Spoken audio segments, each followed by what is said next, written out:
Bonjour à tous. Je voudrais effectivement d'abord vous présenter les excuses de mon collègue et ami Alexandre Kojano, avec lequel j'ai fait cette exposition que j'espère tout le monde a pu voir, parce que c'est toujours trop court, 3 mois, et on y reviendra peut-être, mais il est retenu en province pour une obligation depuis longtemps. Je voudrais également vous présenter une autre excuse, c'est la démagogie de cette image, mais c'est sur le livre d'or. Le dernier visiteur de l'exposition qui a fermé il y a 10 jours a fait ça. Voilà. Vive l'architecture, vive les architectes. Il y a un petit cœur, je vous signale, à la place du point sur le i. Ça prouve que l'architecture, c'est aussi de l'amour, et on n'en a pas encore parlé. Et puis, un très joli dessin de compas et de la règle de proportion.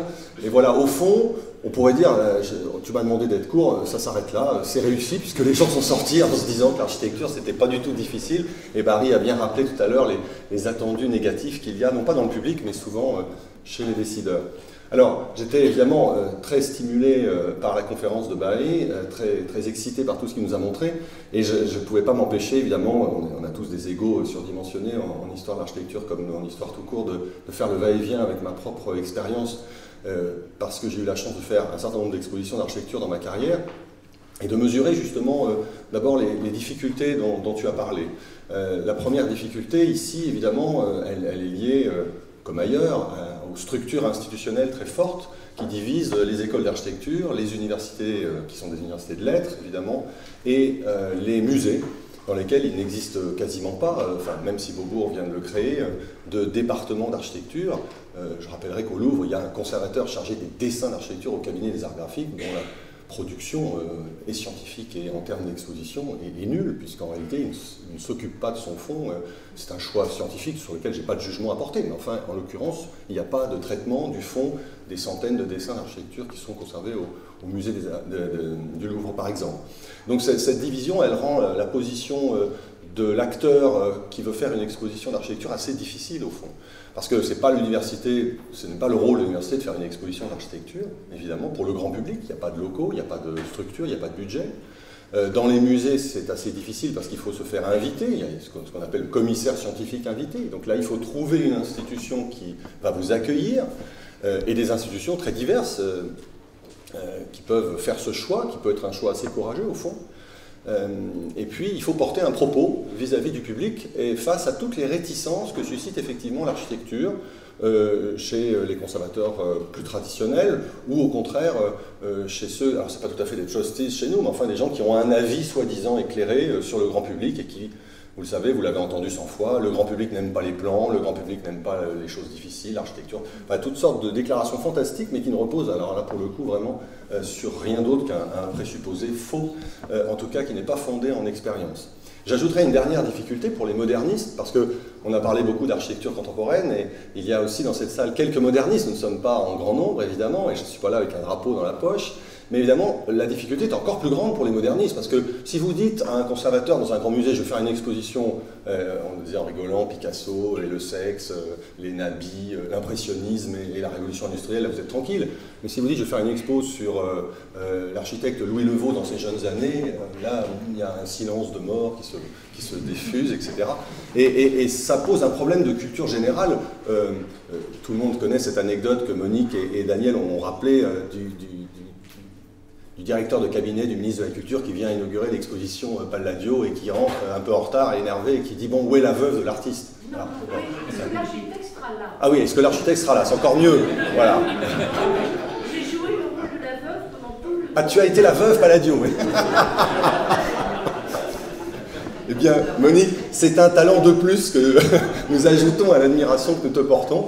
Mais il est clair que là, on touche à un point qui est le gap culturel des pseudo-élites qui nous gouvernent. Et c'est vrai que ça devient aussi une difficulté. À peu près tout le monde doit voir aujourd'hui qui est Le Corbusier. Pour ce qui sont les architectes avant 1920, ça devient évidemment toujours plus compliqué. Alors, 2-3 expériences. La première grande exposition qu'on m'ait commandée, c'était une exposition sur la ville. Alors, encore une autre difficulté, évidemment, c'était en 2005 l'exposition sur les villes au XVIIIe siècle en Europe. Une exposition autour de la restauration et de la mise en valeur de Nancy au XVIIIe siècle, l'année Stanislas et les Lumières à Nancy. Et là, il y avait une très intéressante erreur de casting, puisque les politiciens locaux voulaient une exposition sur la Révolution française. Pour eux, le XVIIIe siècle, c'était la Révolution française, même si Stanislas est mort en 1766. Donc il y avait une incompréhension que l'exposition ne soit pas une exposition consacrée à la Révolution, au projet de l'an 2, à la liberté, à la démocratie, etc. Très, très curieusement, donc un gap assez difficile à franchir, et en fait l'exposition était une exposition tournée sur le XVIIIe siècle européen, des lumières aristocratiques, c'est-à-dire des années 1720 aux années 1760, et c'était évidemment pas du tout la même ni format, ni célébrité, il n'y avait pas Boulet, il n'y avait pas Ledoux, il n'y avait pas Lequeux, c'était pas du tout cet objet-là, et ce XVIIIe siècle-là était difficile à expliquer et à montrer à des gens qui pourtant vivaient au cœur d'une cité qui était l'expression même de cet art urbain du XVIIIe siècle et de ses embellissements. Donc c'est une exposition qui a été portée par un grand événement, cet événement 2005, qui était un événement inscrit au calendrier national des célébrations du ministère de la Culture, et l'exposition était au musée des Beaux-Arts. Et là, donc, j'étais invité dans le cadre d'un musée des Beaux-Arts traditionnel dont tu as parlé, avec tableaux, des très belles collections. Le musée des Beaux-Arts de Nancy, si vous le connaissez, c'est un endroit exceptionnel, avec un conservateur qui ne comprenait pas du tout ce que je faisais là et pourquoi il fallait parler d'architecture. Parce que si on faisait une exposition sur le 18e, il y avait de très beaux tableaux. Et je me souviendrai toujours la première fois que nous avons eu une réunion, et là je souscris complètement à ce qu'a dit Barry sur le process. Il faut vraiment, dès le début, que tous les acteurs soient autour de la table, et au début nous étions trop entre savants. Et elle me dit, mais quel est votre propos pour faire une exposition d'architecture? Parce que l'architecture, elle me dit, c'est 3 dimensions, donc je ne peux pas mettre ça dans mon musée. Et moi, je rêvais de pouvoir faire, je suis très impressionné, étant enfant, par le musée de Ledoux à Arquesnan, et je voulais faire des grandes maquettes. J'avais d'abord pas tout à fait compris que les grandes maquettes, ça vaut beaucoup, beaucoup d'argent, évidemment, et que c'est pas possible. Et alors, je lui parle de mes maquettes, et elle me dit, ah oui, vous voulez faire une exposition de Lego? Et là, j'étais très blessé, évidemment. Et après, elle disait partout, il veut remplir le musée des Beaux-Arts de Nancy avec des Legos. Voilà. C'était sa façon de m'accueillir. Et voilà, donc il y avait un frottement terrible. À l'opposé, j'ai eu une expérience beaucoup plus enrichissante intellectuellement et amicalement au musée Carnavalet, avec l'exposition monographique sur Jules Hardouin-Mansart en 2008. Mais là, on était dans un contexte relativement classique au fond, puisque une monographie d'artiste, pour un musée, c'est un chemin relativement balisé. On va de la naissance à la mort, il y a les œuvres de jeunesse, la formation, le chef-d'œuvre, la fin de la vie, les élèves. Et donc, avec la façon qu'on pouvait avoir aujourd'hui d'envisager l'architecture, c'est-à-dire qu'il y avait aussi dans l'exposition des questions liées à la représentation sociale, au portrait, à l'enrichissement, au réseau, aux matériaux aussi, avec une maquette tout à fait extraordinaire qui était la maquette de la voûte d'Arles en pierre, montée par un compagnon du devoir qui avait fait sa thèse sur la voûte d'Arles. Donc c'était vraiment le morceau peut-être le plus intéressant de l'exposition, même si ce n'est pas forcément ce qu'on a retenu. C'était une expérience très intéressante, mais là c'était dans un autre genre qui était... Au fond, le conservateur en chef du musée, qui était un ami, m'avait dit « Moi, ton expo, ça m'intéresse sans plus. Bon, le 14, Jules Hardouin-Mansart, très bien.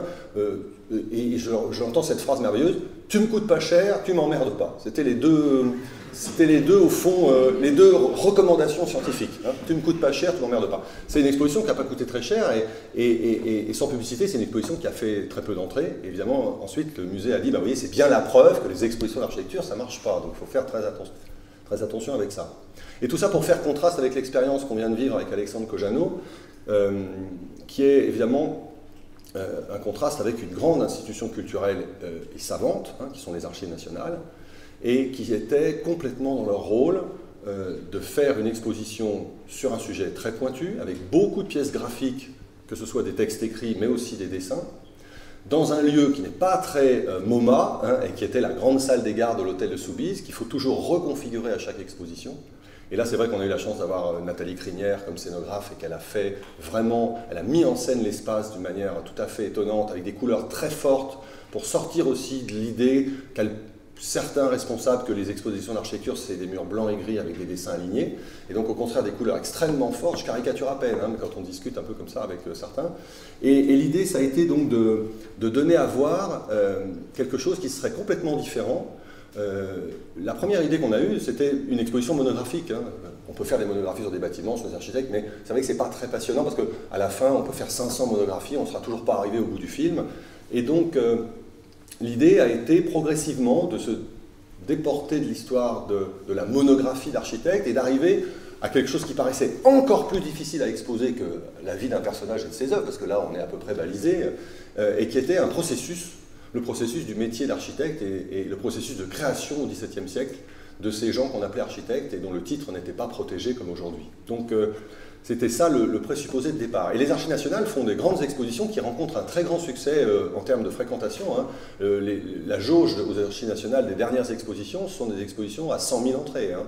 Mais vous les avez peut-être vues, ce sont des expositions qui ont évidemment un très fort impact sur le public parce que les sujets sont très habilement choisis.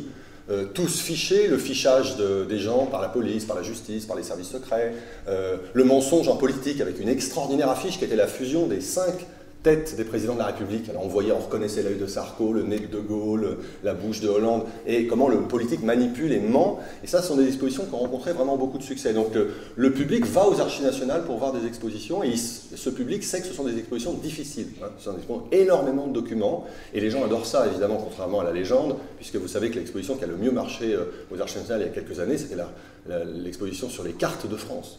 Tout le monde regardait ces cartes pendant des heures, d'abord parce qu'on cherche tous son village natal, évidemment, ou sa ville natale, et ça passionnait les gens de voir la carte, et la France changeait de forme depuis Henri IV jusqu'au Google Maps. Donc, il faut se méfier de ces partis pris comme ça des décideurs. Donc les Archives nationales ont accueilli l'exposition avec beaucoup de courage. On avait essayé d'autres institutions qui étaient parties en courant, rien qu'à la fin de l'énoncé du titre. Le métier d'architecte au XVIIe siècle, hein, tout le monde s'était déjà endormi autour de la pierre. Et donc les archives ont relevé le défi, et ils savaient que c'était forcément une exposition difficile en termes d'objets à exposer, mais aussi en termes de succès du public, parce que naturellement, la culture hors sol, sauf qu'il faut bien parler à un moment d'argent, il faut bien parler à un moment de fréquentation. Tu as fait allusion plusieurs fois dans ton exposé. C'est sûr que c'est une donnée qu'on ne peut pas totalement tenir à distance, comme si on était dans notre tour d'ivoire. Et l'exposition qui s'est finie la semaine dernière, elle a comptabilisé 35 000 entrées. Alors 35 000 entrées, évidemment, ça paraît un chiffre dérisoire pour Paris. Quand on pense aux énormes blockbusters du Louvre, du Grand Palais, etc., 35 000, c'est faible. À Nancy, il y avait eu 55 000 visiteurs. Vous voyez, c'est des jauges qui sont assez faibles. Et en même temps, pour une exposition qui n'avait pas fait de concession sur le fond, c'est-à-dire qu'on a vraiment fait grâce de rien, hein, avec Alexandre Kojano, qui n'est pas chartiste pour rien. Il y a eu beaucoup de documents, des documents du XVIIe siècle illisibles, des très longs cartels dans une sorte de grand livret que les gens avaient pendant la visite, parce qu'on ne voulait pas que les cartels dénaturent complètement la présentation des œuvres sur les murs. Tout ça faisait, évidemment, qu'on savait d'avance que ce serait une exposition difficile. L'avantage, c'est qu'il y a eu beaucoup de groupes qui ont demandé à visiter avec les commissaires. Donc il y a eu en permanence un échange avec ce public. On a vu le public et on n'a pas simplement compté tous les soirs le nombre d'entrées. Et plus intéressant encore, dans l'exposition, le parti pris de départ était une forme de court-circuit spatio-temporel.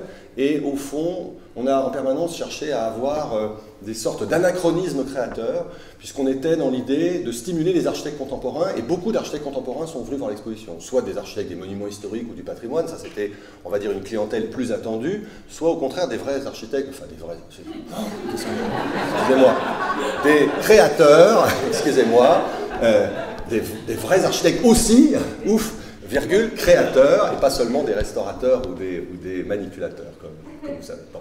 Donc, et là, c'était intéressant. On a fait une journée avec l'Association des architectes du patrimoine, on a fait une journée avec l'association Avenir et Patrimoine, et on a parlé avec des collègues. Je crois que Philippe Ross sera là ce soir.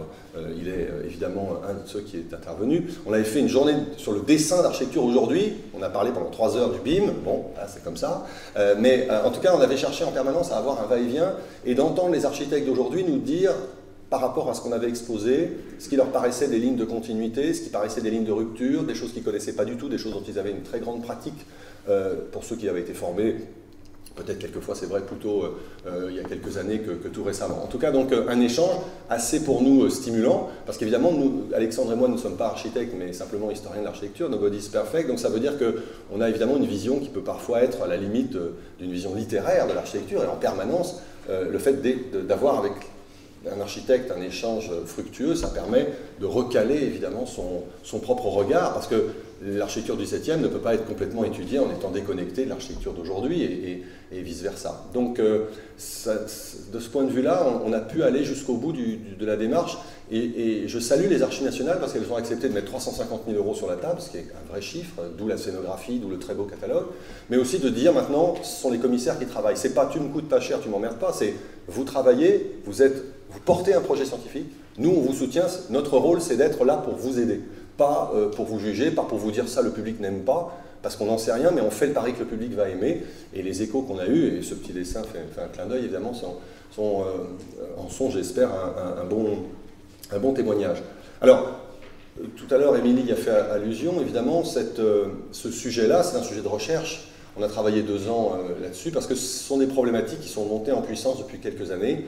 On a fait le tour, je crois, on s'est un peu tous épuisés, bon, j'en ai pris ma part, hein, dans l'histoire monographique, dans l'histoire à la fois monographie des personnages, monographie peut-être même de groupes de personnages, monographie d'architecture, de bâtiments, de villes, etc. Et il y avait besoin d'un autre regard qui a commencé il y a quelques années avec la question des matériaux.